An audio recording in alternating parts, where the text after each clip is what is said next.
The world's largest religious gathering, the Maha Kumbh 2025, has officially started in Prayagraj. Devotees arriving in millions to take a sacred dip at the Sangam, marking the start of this grand spiritual celebration. Over the next 6 weeks, the Kumbh Mela will host 400 million people. Our special correspondent Johan Castell was there to see the first bathing day, and here's the ground report.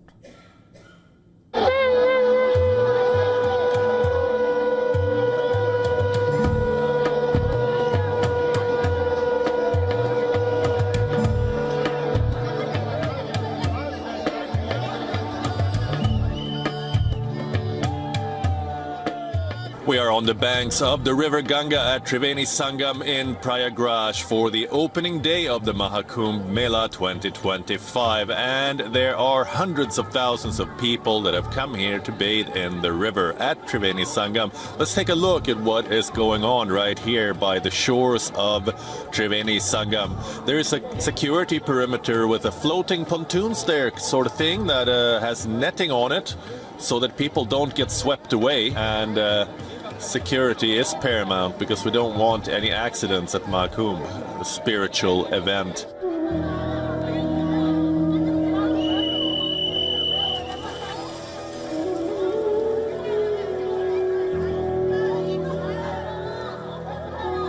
Amazing. India is a spiritual heart of the world. So I'm very happy. First time in India, I go Varanasi, then I come here.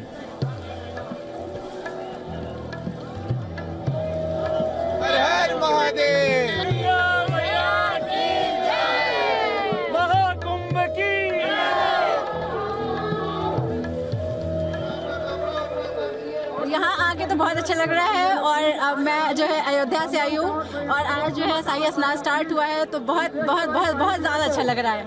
मतलब जैसे एक लग रहा था कि कुंभ में आके आपको एक डिवाइन फील होता है, तो बिल्कुल वैसे ही लग रहा है कि हम एक डिवाइन पावर यहाँ पे फील कर सकते हैं।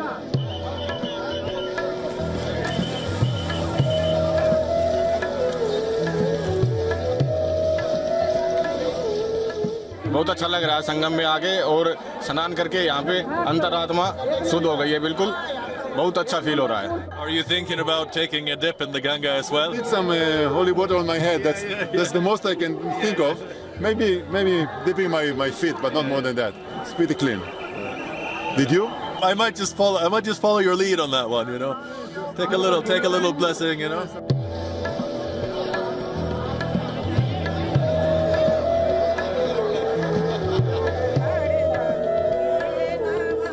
Din kiya, 3, 1, 2, 3. 3 10 din. And how many times? 1, 2, 3, 4, 5, 6, नहीं 1, 2, 7. 3 तक 3 times. 3 तक का स्नान किया। 1, 2, 3.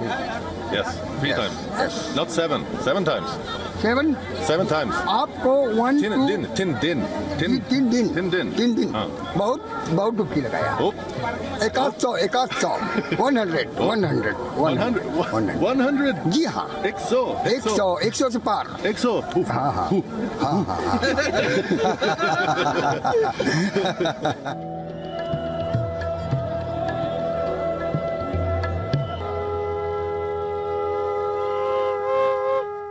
The Royal Bathing Days, or the Amrit Snan. There are 3 of these super auspicious dates that occur during the 6-week-long Maha Kumbh Mela festival.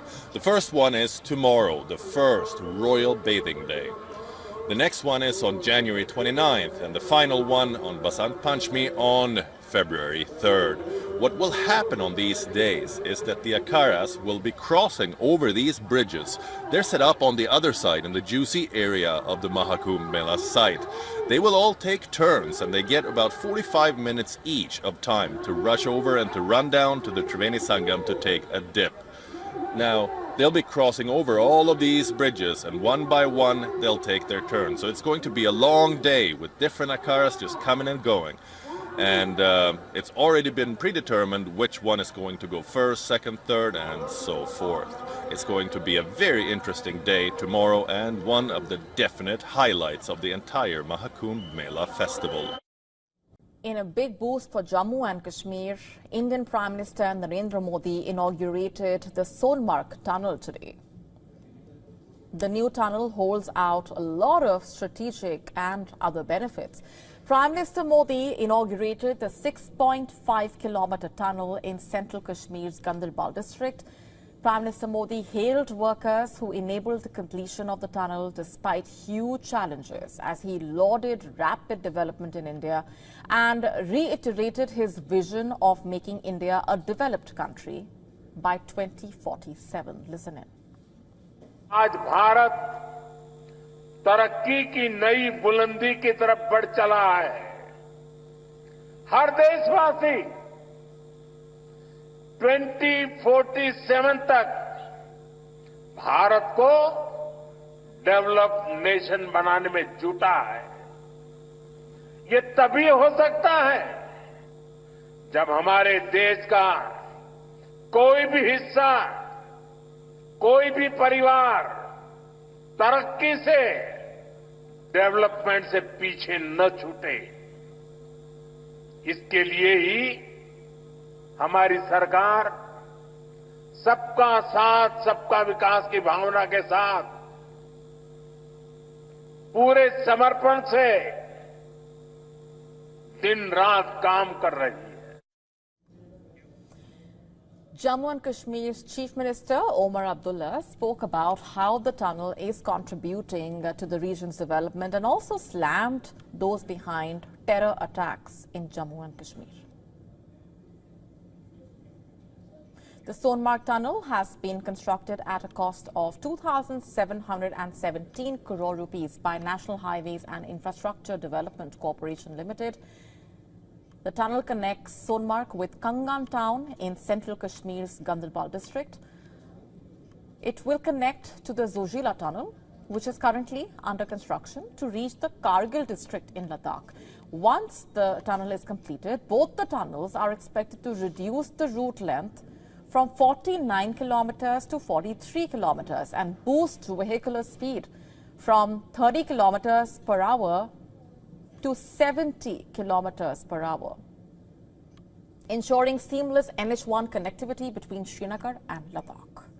The residents of Jammu and Kashmir, meanwhile, showed excitement and shared their hope as they spoke about how this tunnel will make it convenient for them to travel, making their lives easier. Listen in. जनाब ये आप सब लोगों को पता है, पूरे हिंदुस्तान को पता है कि 6 महीना सोना। As you know, everything used to come to a standstill during the 6 months in winter. This tunnel will be very beneficial for all of us as it will enable us to stay employed for all 12 months of the year. तो इसमें बहुत लोगों को फायदा है, 12 महीना आप लोगों को रोजगार मिलेगा।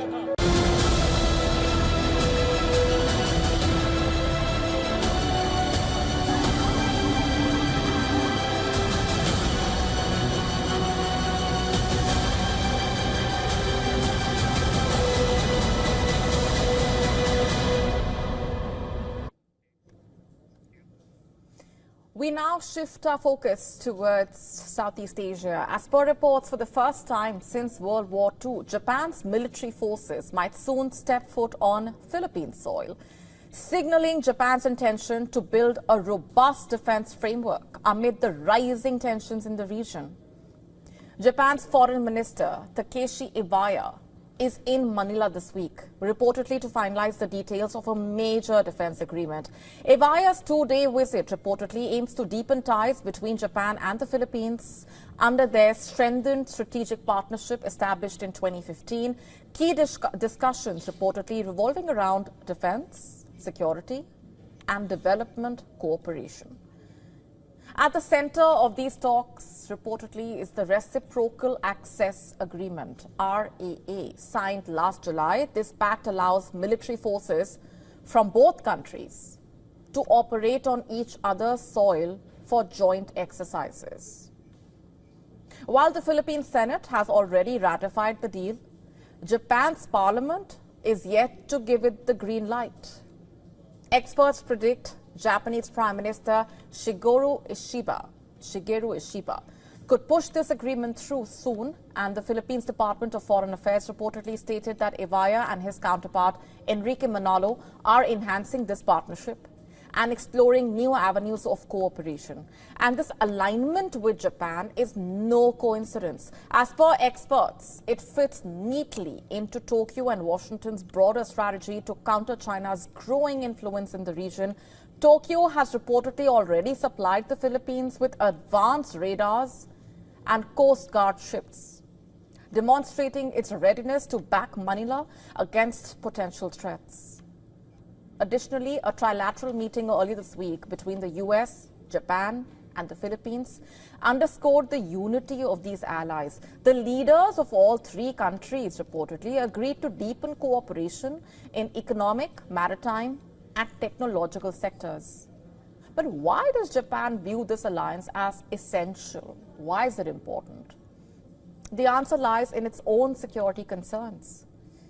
Earlier this month, Chinese naval exercises hinted at a potential blockade near Japan's Okinawa Islands, threatening Japan's ability to respond if China invades Taiwan. But Japan is not stopping with just the Philippines. Tokyo is also finalizing an agreement with Indonesia to co-develop a warship for the Indonesian Navy. While the specifics remain under wraps, analysts believe the design could borrow from Japan's cutting-edge destroyers tailored for Indonesia's needs. According to experts, over the past few years, Japan has strategically strengthened its partnerships across Southeast Asia, adding that former Prime Minister Fumio Kishida laid the groundwork for this approach, aiming to form a coalition of like-minded countries to counter Beijing's ambitions. And this strategy is not just talk.